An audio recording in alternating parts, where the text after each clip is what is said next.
Friends, welcome to this pre-recorded webinar where we're going to be discussing the IBHS standards. IBHS stands for the Insurance Institute for Business and Home Safety, which is the gold standard on wildfire prevention measures that you can take for your property. So some of this information might be rhetoric, some of it might be a little boring, but my friends, especially now, you might be a broker, you might be an insurance agent, you might be a realtor, you might be a home office, you might be a business manager. Your clients are going to be faced with having to do wildfire prevention measures. And right now, what you're going to watch is what it's going to take to get people to a place where they can have this certification, Wildfire Prepared Home Designation. And what I want to caution you before you watch this is getting the Wildfire Prepared Home Designation is not easy, okay? But when you do, it's like an A+. It's like an A+ rating on your home with regards to prevention. But many people, we have found, do not want to spend the energy, the time, and the money to make their home a wildfire prepared home. That's okay in some cases. But what we're finding is that some people want to do the vents, the gutter guards, and apply Phos-Check. If you were to do those things, you could come out with like a B rating for your home, if you will. And once you document this information, then you can go shopping with your insurance carriers to find out who could give me insurance. And this is the biggest challenge that we're dealing with right now. So if you have the courage and the means to get your IBHS approved home, do it. If not, then at least do some of the work. So that way, when you go to market, the insurance carriers can see that, okay, this homeowner has made some investments to protect their home. So last thing that I'll leave you with, my friends, is if you want to learn more about wildfire, we have a podcast called All Things Wildfire.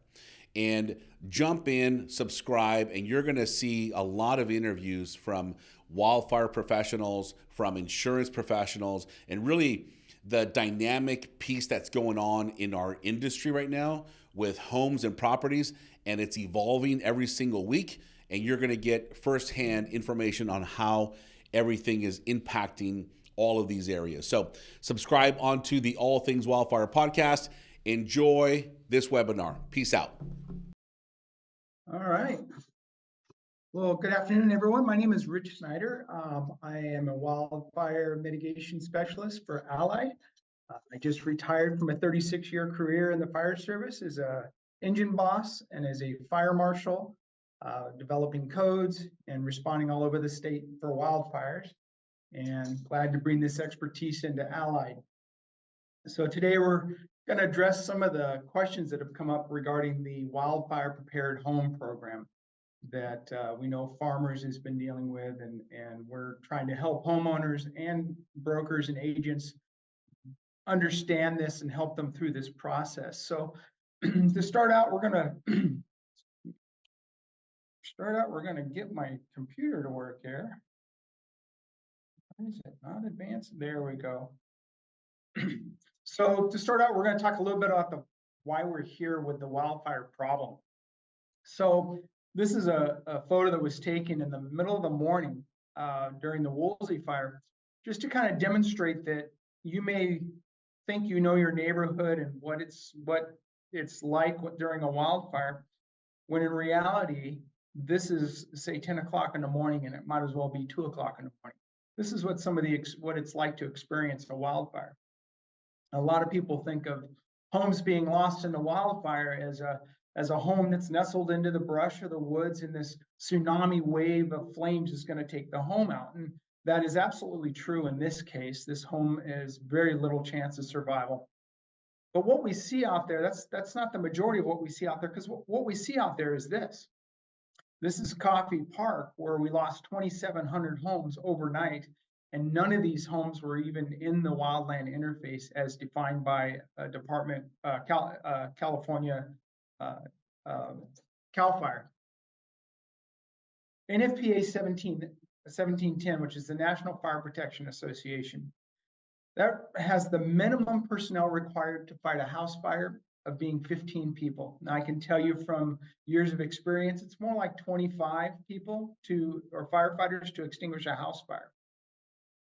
Well, what do you do in this case? Here you've got 10 homes that were lost. Where are you going to get the 150 to 200 firefighters? And where are you going to park all those fire engines? What do you do in this case? So the thought of more fire engines and more firefighters to battle this wildfire problem to protect the homes is not a reality.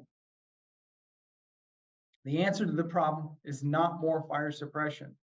It's fire prevention. We are not going to be able to stop these fires, but we can keep the fires from destroying the homes. There's no reason a wildfire should pass through and the homes survive. We see it time and time again. It's not a helpless situation. Homes can survive a wildfire. And we do that by applying a hazard reduction methodology. We're going to reduce our exposure by removing the fuels, reducing or even relocating the fuels. And on the other hand, we're going to increase the design and the hardening of the structure by creating a fire-resistant design, ignition-resistant materials, and different systems to help protect that structure. Now, before you try to figure out how to protect my structure, I need to figure out what is it that's attacking my structure. And there are 3 ways that a home is lost in a wildfire. First is direct flame contact, and that's where the vegetation is next to the structure, and the fire moves from the wildland area, plant by plant, and the flames actually burn the house down. Next is embers, and that's plants are burning away from the home, and the firebrands, little tiny pieces of fire, ember, are attacking that house and setting it on fire. And the third one is radiant heat, and that's vegetation that's burning in the close proximity to the house, and the radiant heat is creating enough energy to cause that house to spontaneously ignite. Here's an example taken at the campfire up in Paradise, California, of all 3 threats. You've got the radiant heat from that fence that's heating up the side of that house, which will cause it to ignite. You've got the direct flame contact in the eaves, and up here you've got the embers that are impinging. 2 of those 3 threats can be eliminated with vegetation management. Now, in the state of California, we've got laws that have been in place since the mid-60s that requires the 30 feet and the 100 feet of brush management to prevent the direct flame contact and the radiant heat.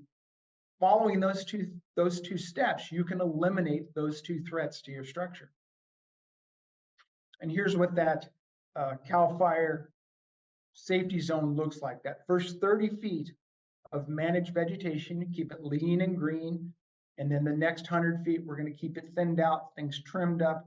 So when it does burn, it doesn't create the energy or the flames that will attack the house. Here's what that looks like. You've got unmanaged vegetation here.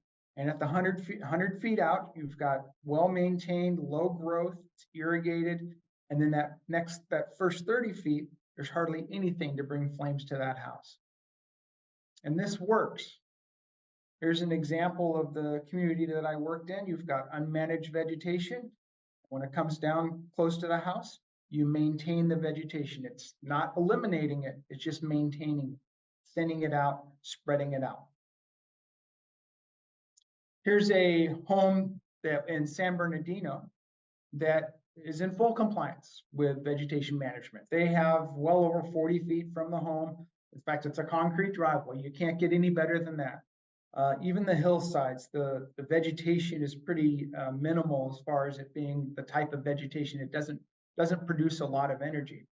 Now I'm going to show you a video of this house that got threatened by a wildfire. And in this video, you're going to see fire burning in this canyon, and the firefighters have pulled a hose line over here. And I want to show you what the reality of a wildfire is. And keep an eye on this plant as they attack this fire. They've been shut down, orange and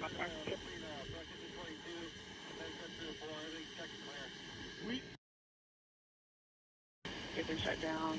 Blue, orange, and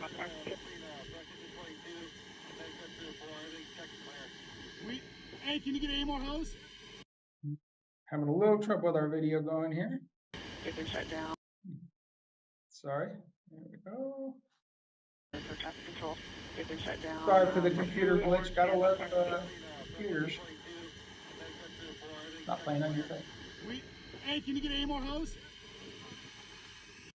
There we go. So you can see the fuels are not significant fuels on the ground. In fact, they burn out pretty quick once the fire passes. Once the fire hits this plant right here, you'll see how radiant heat, what effect it has on that structure. All right, shut down, shut down. So here we've got low flame lengths, low energy.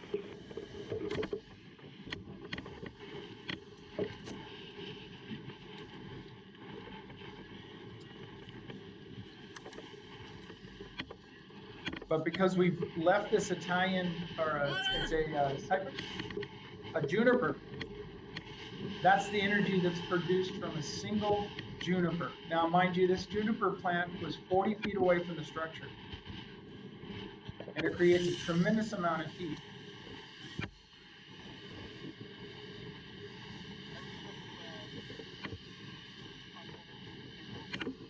As you get closer, look at this house, the vinyl siding on the side of the house. Now that's, State Fire Marshal requires that to be 30 feet away. It's actually 40 feet away, but you can see the impact it's having on that structure with the radiant heat, with the siding that's falling off the house. And you've got large windows there. That radiant heat can actually go through those windows and set the interior of the house. This is code compliant structure, and that's the effects of wildfire.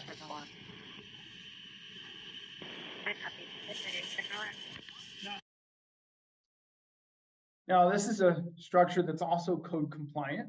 Now, this is kind of to an extreme. They've got no vegetation on their property. Willing to bet that this was more dealing with the drought situation, the Drought Busters program we had about 10 or 15 years ago. So this homeowner actually just removed all the vegetation so they didn't have to water it. Well, that was a two-pronged approach because it eliminated the vegetation that was going to attack that house. But it doesn't have to look that ugly.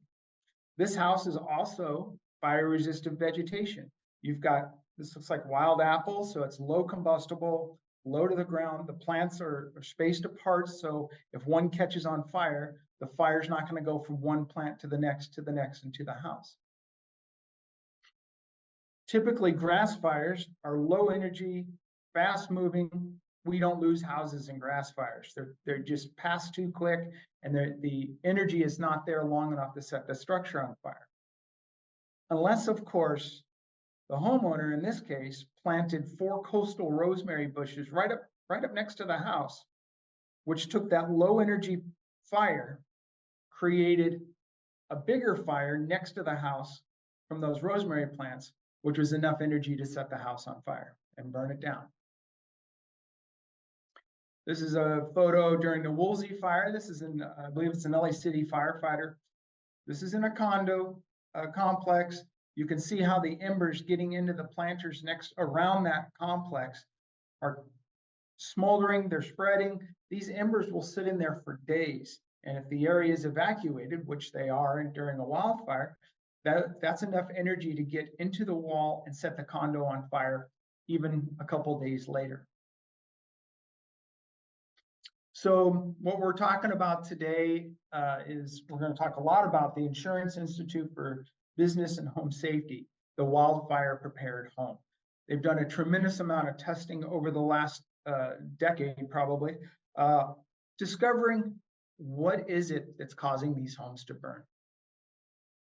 And out of their testing, they've come up with this very important immediate zone.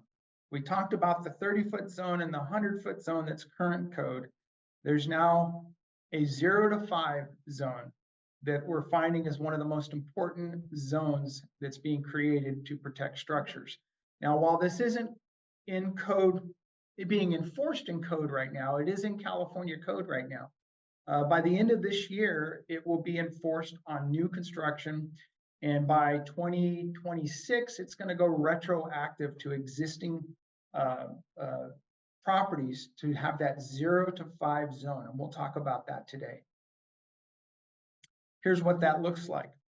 So on the left, you see your typical house with your azaleas, the bark mulch, your Italian cypress. On the right is a home that's compliant with the wildfire prepared home, soon to be California code enforced, the 0 to 5 with no combustibles in the zone. Now, a lot of people look at that and it seems kind of an extreme, and it is a lot different than we're used to, but this is what we need to do to protect our homes. Here's some work that we've done here at Allied for customers, creating that 0 to 5 zone.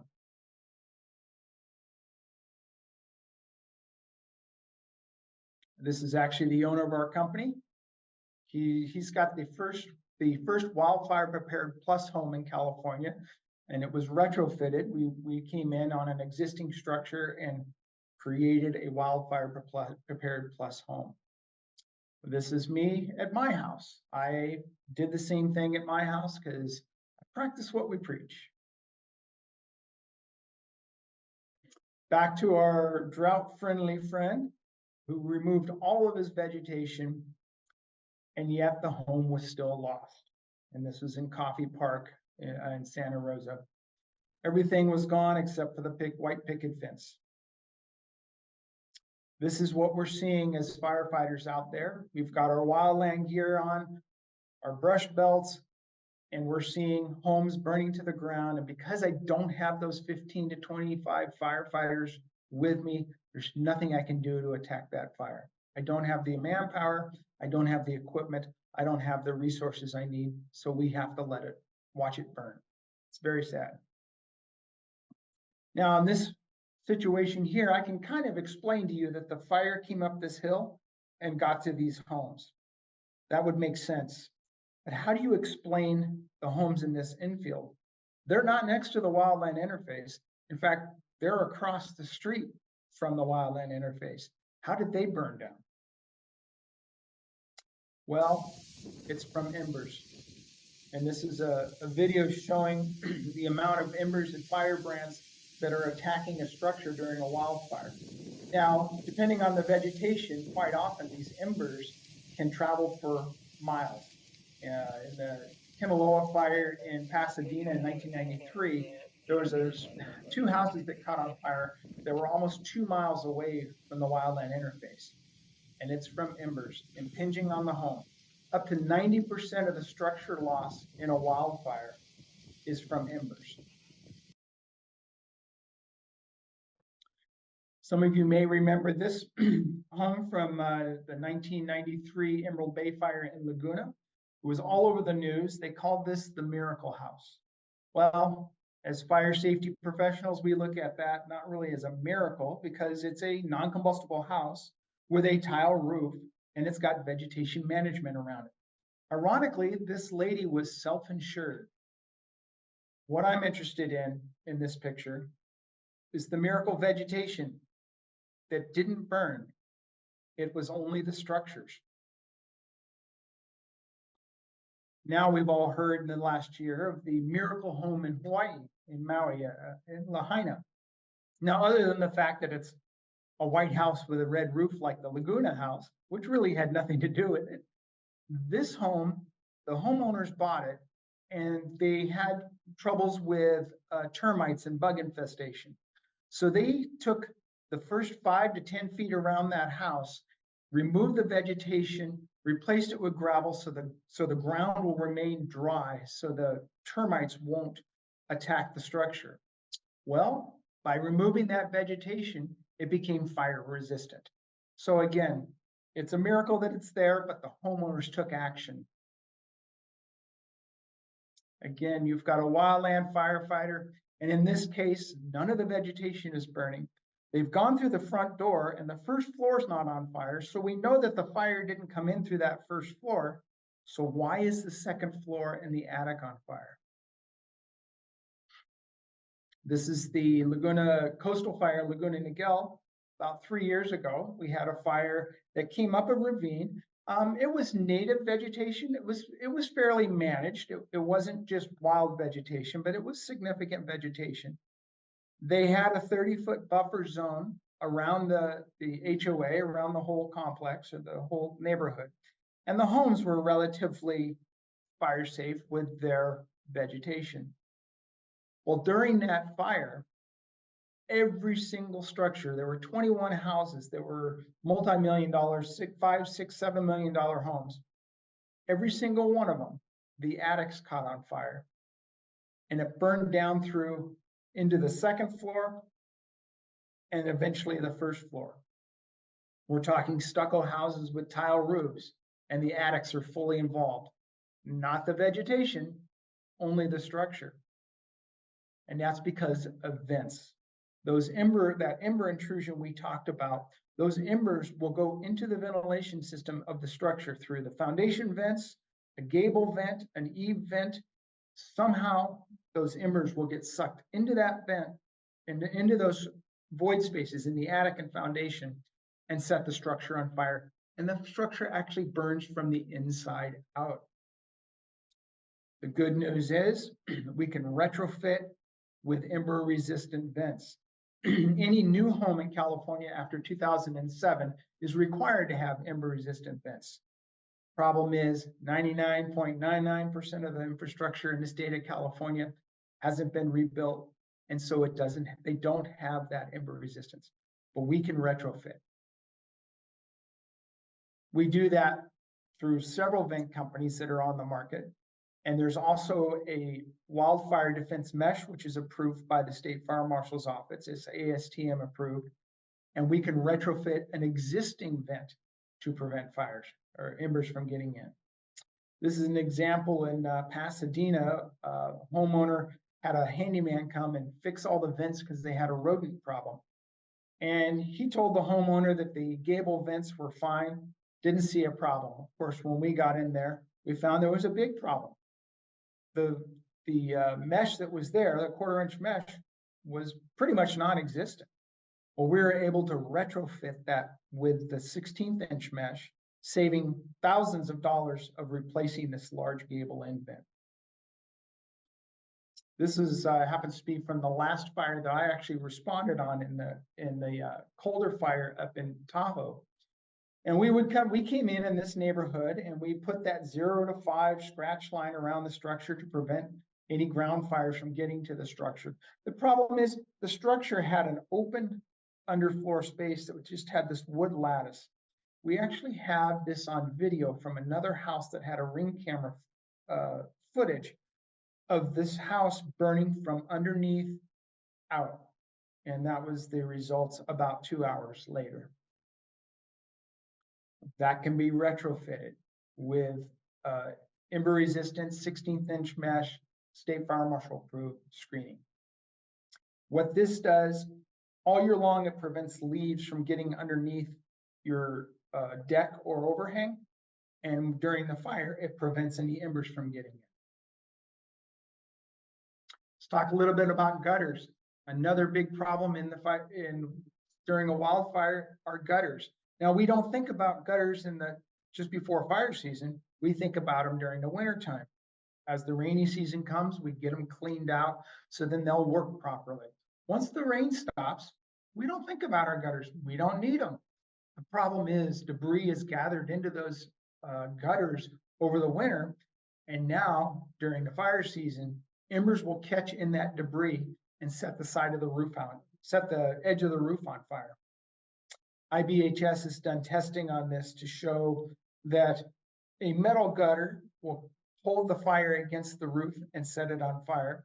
A plastic gutter will set the edge of the roof on fire, eventually melt away, fall down, and set the edge of the house on fire at the base of the house. So it's important that gutters be non-combustible gutters. And we also do non-combustible gutter guards to keep the debris out.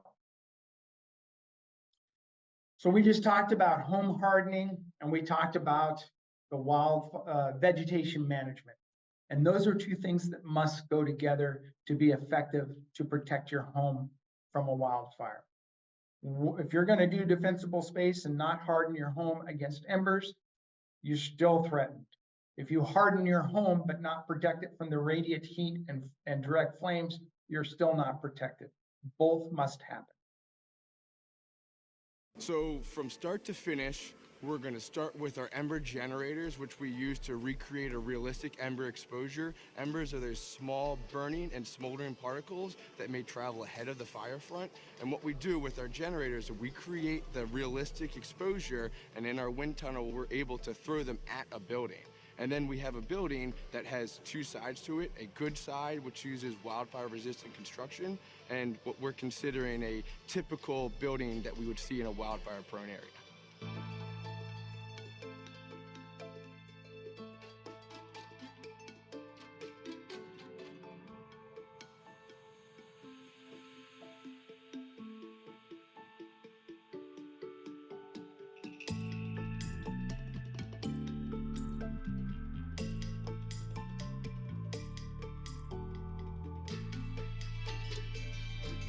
Exactly as we expected, that mulch on the ground there caught fire from the embers.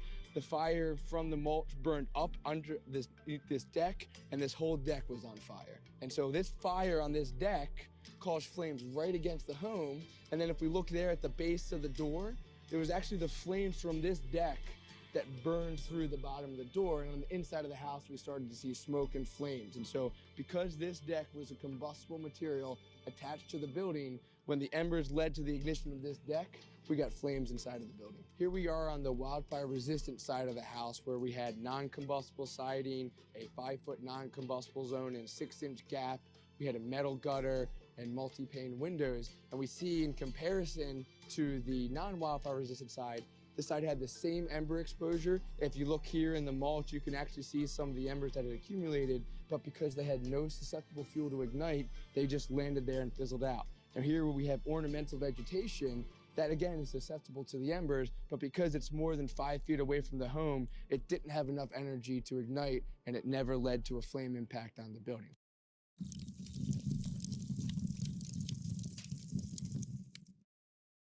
IBHS has done a wonderful job, and they continue to do testing to improve the science behind wildfires. So let's talk a little bit about the wildfire prepared home and what to expect when your clients are required to meet this standard.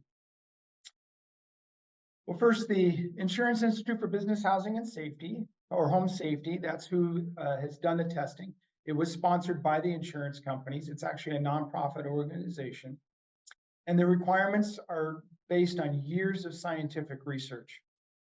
And it's a two-tiered approach. It's a wildfire prepared or wildfire prepared plus. And currently Farmers is requiring the wildfire prepared. It's a parcel level wildfire risk reduction. It's per home. It applies to single family homes of 3 stories or less.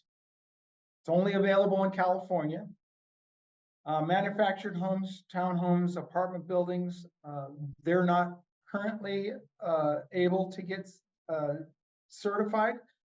That's slowly changing because we are dealing with condos with 2 residents that share a common wall. We're making some headway as getting that part of the certification, and that'll be coming soon from the IBHS. So when we talk about the protection, we're talking about the roof, we're talking about different building features, including the vents and the gutter guards, and we'll get a little more specific here on the requirements that are needed to get that wildfire prepared home certification. The documentation is individual to that property. It's very specific to that property. There's no, it's not a one size fits all. There's a lot of time is put on each property. Once it's achieved, it's good for 3 years. It does require an annual landscape review. To achieve the wildfire prepared home, the following are the minimum requirements that need to be met. The roof needs to be a Class A covered roof, which is asphalt, shingles, concrete, brick, metal. Gutters, as we just learned, the gutters and downspouts must be made of non-combustible material. They must be clear of debris such as leaves and pine needles. Now, the Wildfire Plus or Wildfire Prepared Home Base does not require the gutter guards. However, the Plus does, but it's very important. If you're going to update your gutters, put the non-combustible gutter guards to keep that debris out. Vents, enclosed attic, gable vents, ridge vents, any open and enclosed eave or soffit vents. Any ventilation that gets into the structure need to be protected. And they must be made of non-combustible material, corrosion resistant, and the openings can't exceed 1/8. 1/16 is even better. Dryer vents must have a louvered opening, no mesh, no screen, because we got to make sure that the lint will exit the building. And plumbing and chimney vents are excluded from these requirements.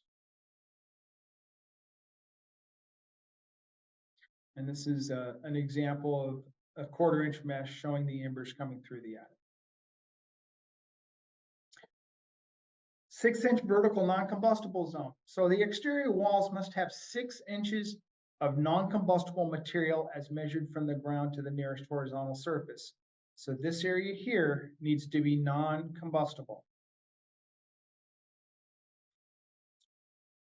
Here's part of the testing showing that the embers hitting this structure, a large amount of them will gather right at the base of that structure. And if it's a combustible wall, that'll create the energy to set the wall on fire. And now the 0 to 5 home ignition zone. That 5-foot perimeter where there can be very little in it. It must be free of all vegetation. Overhanging trees, bushes must be trimmed back outside that 5-foot zone.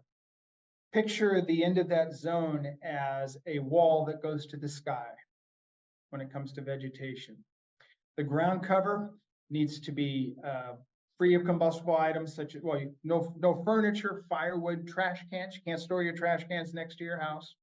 The ground cover must be non-combustible, such as gravel, paving stones, and kept free of debris. No more mulch.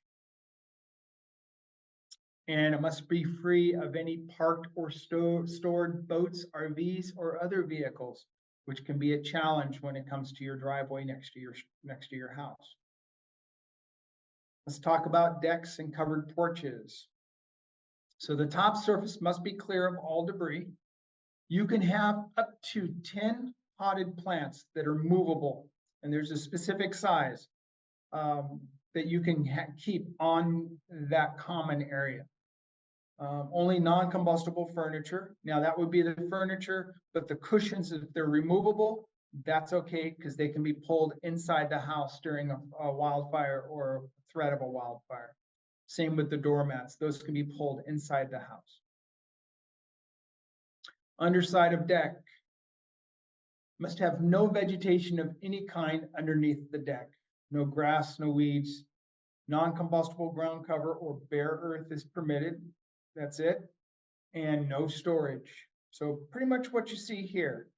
Gravel, no storage, no vegetation. Any deck that's over less than 4 feet off the ground needs to be enclosed to the ground, either with an approved mesh, 16th inch mesh that meets the requirements, or it can be boxed to the ground and again have that 6 inches non-combustible wall. Pergolas, gazebos, they need to be non-combustible materials, must be free of vegetation. Curtains, drapes, and screens cannot be attached to them. Only 10% of the roof covering would be allowed for non-combustible slats, with non-combustible slats. Fences. A lot of what we've seen is a wooden fence next to a house just becomes a wick to bring the fire to the structure.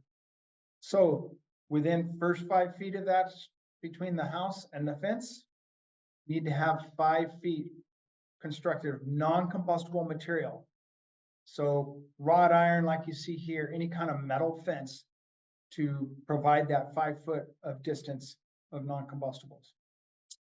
This may involve coordinating with your neighbor. If your fence is, or your neighbor's fence is within 5 feet of your structure, you're going to need to coordinate with your neighbor to come to some kind of an agreement as to how that fence can be replaced with non-combustible fencing. Accessory structures. All unattached accessory structures and outbuildings that are within 30 feet of the structure with a footprint greater than 15 square feet must meet the same wildfire requirements for the home. This would be sheds, gazebos, ADUs, dog houses, playhouses. They need to have that 5 foot clearance around it and that all the same requirements that you have for the main structure. If you're having trouble deciphering the wildfire prepared home, you can contact Allied Disaster Defense and schedule a phone consultation. We'll talk to you on the phone, walk you through it. If need be, we can conduct a detailed inspection. We can coordinate modifications and treatments so that you will pass the IBHS standard, and we'll help you submit for certification. So we just talked about the wildfire problem and the solution. And I know a lot of you are here today because we want to talk about the insurance problem. So I'm going to turn it back to Mike to finish us off and talk about the insurance problem. Great, thank you, Rich. Next slide. So the insurance market's at a tipping point, especially in California. AIG's kicked it off with exiting the market a few years ago as far as the admitted insurance market. State Farm and Allstate Insurance also announced they're pausing direct sales, and Farmers is only renewing clients with wildfire prepared home designation. So how did we get here? There's a bunch of issues causing these problems, larger, more severe fires causing billions of dollars in losses. That's had an effect on the insurance and reinsurance companies. The CDI infrastructure that limited timely and meaningful rate increases. And then the cost of reinsurance outpacing what insurers can charge. Insurance companies are faced with continuing and projected loss of profits, basically just stop issuing new policies and exited the state. So if you were a wood supply seller selling 2x4s and you bought wholesale for $3 for your 2x4 and you turn around and sold it for $4, you were making pretty good profit. All of a sudden, market changes, you have supply chain demands, and your wholesaler is charging more for that piece of wood. You would like to also increase your prices, but the state says, hold on, you can only charge 7% more on that piece of wood. And by the way, it's going to take you 12 months to get that approval to sell that. As a business owner, how long would you stay in business? And that's, in a nutshell, kind of what's happening with the insurance companies. Reinsurance costs are increasing across the board due to all kinds of building expenses right after COVID, everything kind of going up. And there's limited capacity for reinsurance to write insurance for insurance carriers.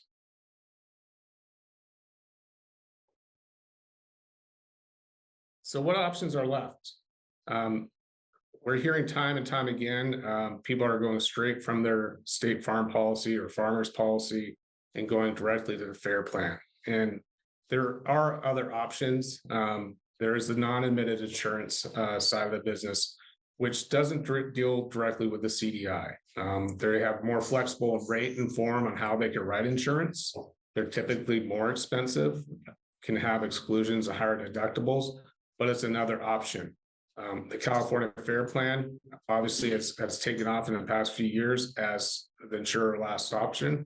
over 300,000 policies throughout the state currently, and that list is currently growing. So the admitted carriers that are sticking behind and supplying insurance in the state have stringent mitigation requirements, including the IBHS wildfire prepared home. It was initially designed to help guide homeowners on how to better protect their homes from wildfire risk, but has actually been used as leverage to keep risk down for these insurance companies. The insurance companies are kind of leaning into, hey, if they don't meet the standard, we're not going to keep this risk. So it's being used as a tool to kind of price out insurance for California.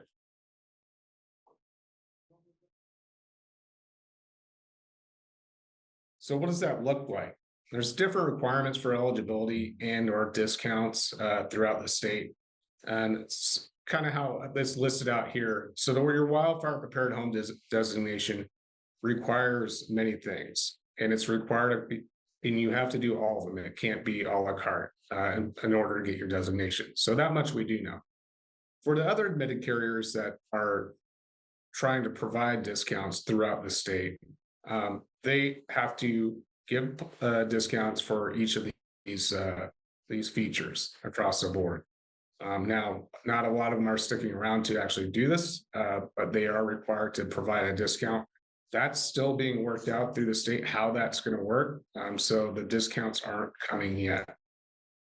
Now, in the non-admitted space, you may be required to do certain eligibility requirements, such as emergency vents, gutter guards, some kind of home hardening to get in the market. Other ones may, depending on the carrier, may not be enforced at all. So there's a little bit of flexibility in the rate and form on that side. On Fair Plan, there's nothing required for entry. However, to get a discount for mitigation actions, you must do them all. It's very similar to how the wildfire prepared home is. It's not a la carte. You have to do them all.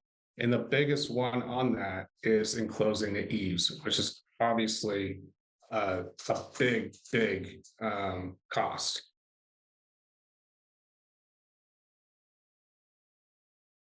So sort of some examples, we're here to kind of encourage people.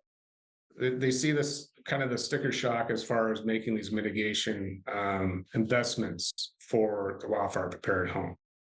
Now, it may seem a lot up front, but in the long run, it's going to kind of save you money as opposed to going to other options. And to be truthful, like Rich mentioned, it's going to be a lot of these are going to be mandated by the state as well. So it's better to get kind of in front of it.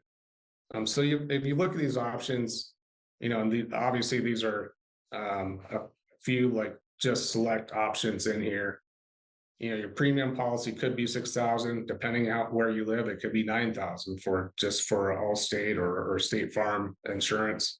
Standard deductible, no exclusions. So on admitted policies, you're still going to have your water, your smoke, your theft, your liability, assisted living expenses. Those will still stay with you. So your upfront mitigation costs, it could be $5,000, it could be $8,000.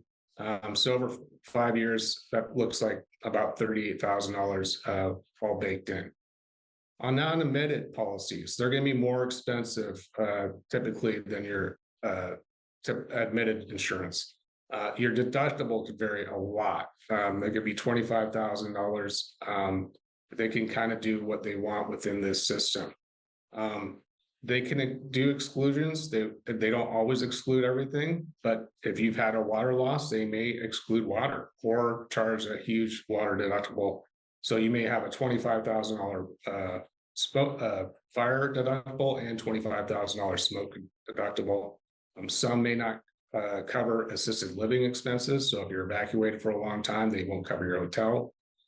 So those are some of the things you got to think about as far as exclusions. Mitigation costs, as I mentioned on the previous page, could be more requirements, it could be less. So, if they're only looking to do a couple of things, it could be as low as $5,000, it could be as much as $8,000 for entry level. So your 5-year totals with that knowing all in, with a higher premium, it would be about 55,000. So you get to your fair plan, which we are hearing now is about double the price of what an admitted policy is, which seems kind of crazy considering it's limited in scope of what you actually get for your insurance. And what I mean by that is water theft and liability is not included in that policy. That is a fire, smoke, and explosion only policy. So you're paying $10,000 per year, but for your other coverage, it's called difference in content or different the wraparound policy that you'd have to buy to get water theft and liability down the road. Fair plan, I mentioned, you may have to do some mitigation for entry level. That puts you about 58,000 plus your other difference in contents. If you're trying to get a discount through fair plan, like I mentioned, and you had to enclose your eaves, you're looking at like $30,000 in order to get a discount, which over time doesn't really save you in the long run.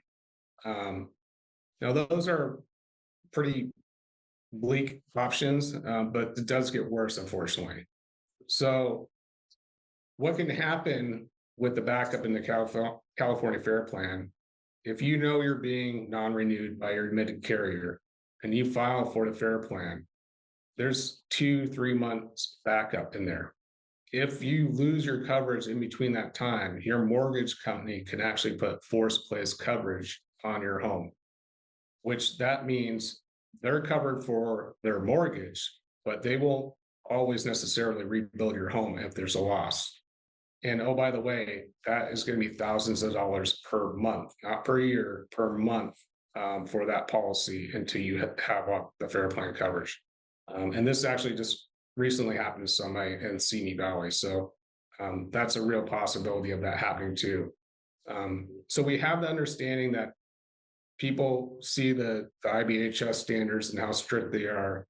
The reality is that's going to be enforced kind of across the board as your entry level insurance throughout the state, just to keep insurance. And whatever you can do to keep your current admitted policy, you're going to be a little bit better off in the long run.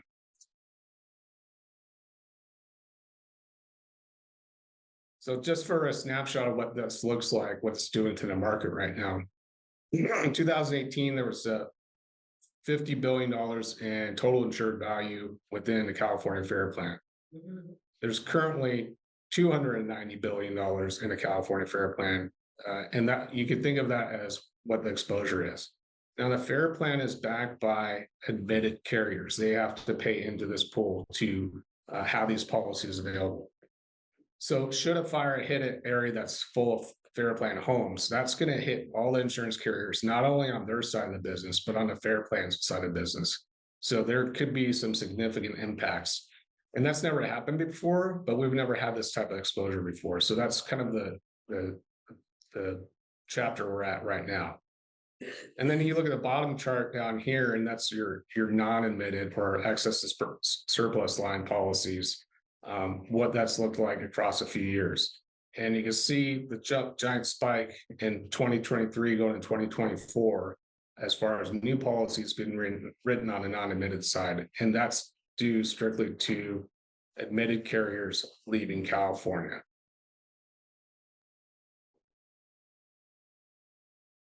And so the carriers that are staying here on the admitted side obviously are looking for increase in rate.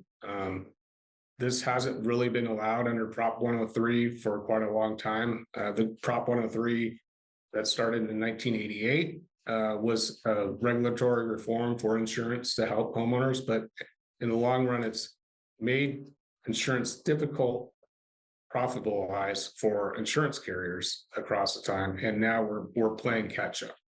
So what Prop 103 did was a couple things. Number one, you could not use forward-looking wildfire models to charge for rate for profits. You also could not ask for a rate increase more than 7% without a regulatory meeting and public hearing. So that typically was not done. in the past. And like I mentioned before, any rate that was approved normally took 12 to 18 months to do. So as we moved along the wildfire years, it's 17 and 18, you know, the profits that were made for the insurance carriers in the past were literally wiped out between 2017 and 2020, and they can't charge a rate to catch back up. They've recently released rate increases without the regulatory process. Why this hasn't been done before, nobody can really explain. So you're going to see carriers charging more rate. But the reality is, in California, we're in the bottom 5 as far as rate charges. As far as California average goes, we're pretty low. The highest is Oklahoma. Florida is really high, and it's a big difference. Say, you know, California policy is $4,000.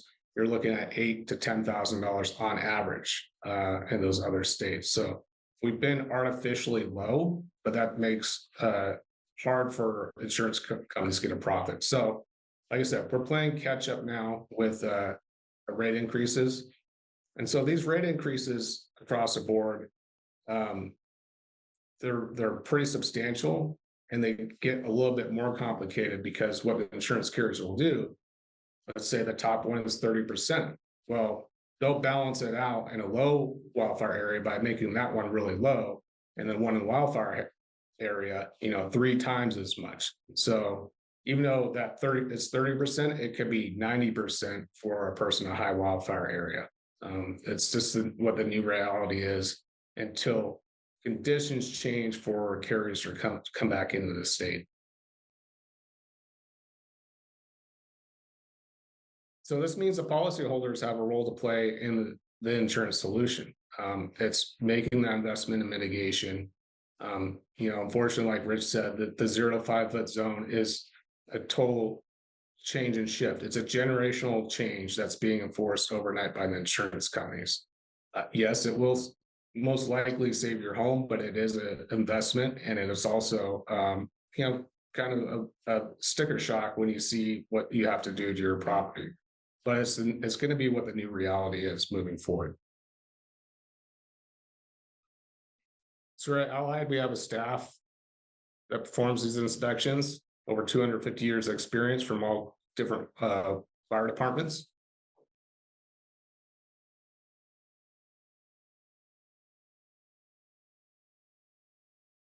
And we start off with our wildfire risk assessments. Experienced firefighter, prevention specialists, years of training to go assess the homes. We're also one of the few companies that can do the wildfire prepared home certification.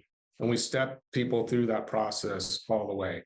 If you go directly to IBHS for the certification, they send a home inspector out to do these inspections that do not have wildfire experience. They just have a checkbox, and they do not help along the process. So that's where we kind of fill that void. And then we also do the home hardening solutions for those homeowners as well. As we're doing the inspections, we measure for gutter guards. We do vent counts to see the number of vents we have to do temporary and vents for, and we can put those policies in place and do all the work. Vegetation management, like Rich said, is super important. If you go by zone, especially that 0 to 5 foot zone, looking at what key ways to eliminate fire pathways to your structure. So we take the holistic approach of looking at this. Your home hardening, your vegetation management. That's your basic vanilla cupcake, which is pretty good on its own, right? So everybody enjoys vanilla cupcake. But we can add layers to that. You're basically your icing on the cake to make it better. We do that FOS check, long-term fire retardant, sprinkler systems, pool pumps, fire doors. You can't have your cupcake. You can't have your icing without the cupcake first with your home hardening and vegetation management. So long-term fire retardant, we use FOS check, the same stuff that's been done from the airplanes for decades, except ours goes on clear. Spray it on the vegetation beyond the irrigated areas. But this is, like I said, the icing on the cake. You do this after you've done your home hardening and vegetation management.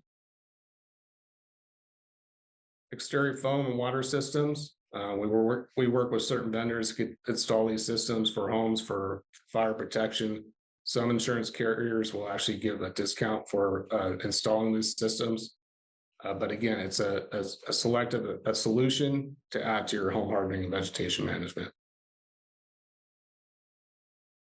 Automatic fire doors. Rich talked about radiant heat and what it could do to windows. Certain exposures that can't be mitigated for a risk, like a steep slope with heavy fuels below.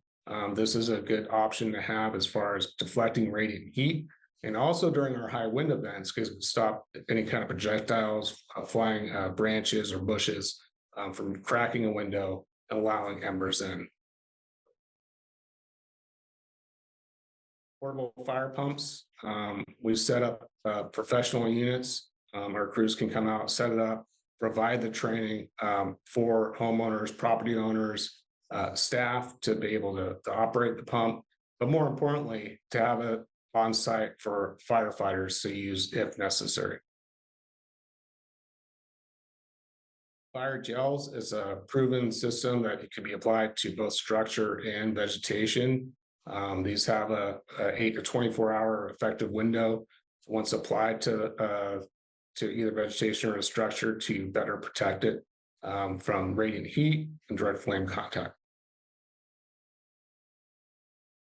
So with setting up these systems, like I mentioned, the important thing is to let the fire department know. So we'll give the signs out, put out front as you're evacuating, set these signs up.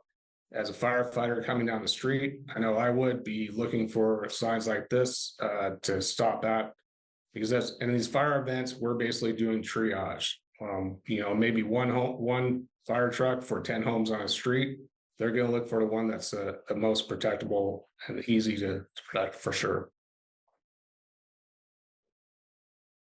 Evacuation plans.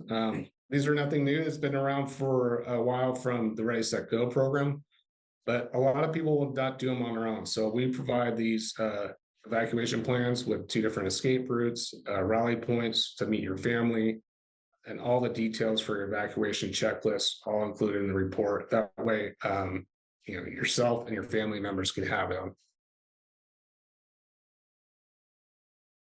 Wildfire monitoring and alerts. We'll send out text messages through our system to allow homeowners know that there's a fire in their area, if it's heading their way. A lot of times you get a fire alert, but you don't know which direction it's coming. We'll be able to let the homeowners know what the fire is doing, if it's coming their direction, any kind of pre-evacuation steps to take as far as preparing their home, pull any combustibles, doormats, patio cushions to make their home a little bit safer before they evacuate. Public education is a big item for us. We do these webinars, we do lunch and learn events, community fire Wednesdays, any kind of wildfire conference and HOA board meetings. There's Rich and April Schwartz, who's our head of our fire inspecting team, and they provide the public education for homeowners. And we also have the All Things Wildfire podcast that our CEO, O.P. Alvarez, provides a lot of detailed wildfire training through insurance professionals, firefighters, and all those type of trainings. In addition to wildfire preparedness, we also do all risk management services, water shut-off devices to prevent water leaks. Water leaks are the biggest insurance claim. And then we also do earthquake shut-off valves and electrical monitoring as well. This is our service area. We're currently active in the Southern California area. This is our current footprint with limited services in the Bay Area and Colorado as well. We are looking to franchise out both in Northern California and other states coming soon.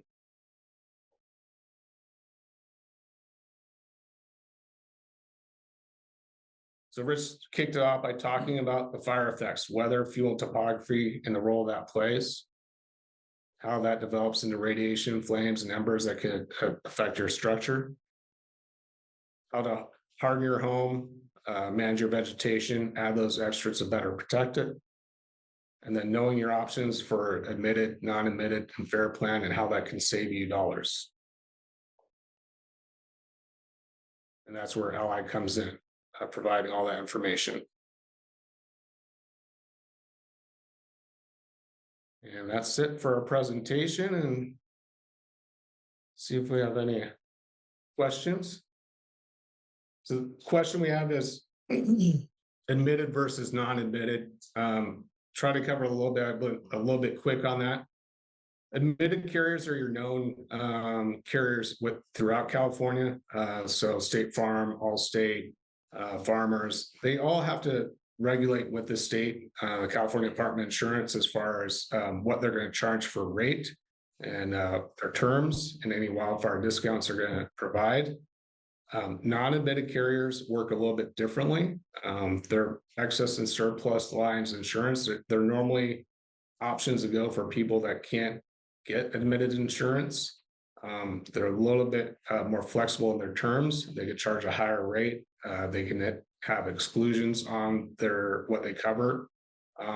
At the end of the day, they may have better options than what the California Fair Plan may have. And our goal is to really get people, the state off the fair plan, because right now it's overloaded and it's not sustainable. And we heard actually last night that the California Fair Plan also doesn't want that many policies on a fair plan. They don't have the staff to really, sustain that model. So we just want to provide people with all the options out there when they're looking around. If your agent is taking you straight from admitted carrier to fair plan, find somebody else to work with. Look for a local broker that can give you a lot of options as far as where to seek insurance. Well, that's all we have, folks. Down here we have a QR code for our website and also for the podcast to learn more. Appreciate your time. And I want to go back one, Rich. So our emails are available right here. Pretty easy to remember. If you have any direct questions, please reach out, and we'd be happy to answer anything for you.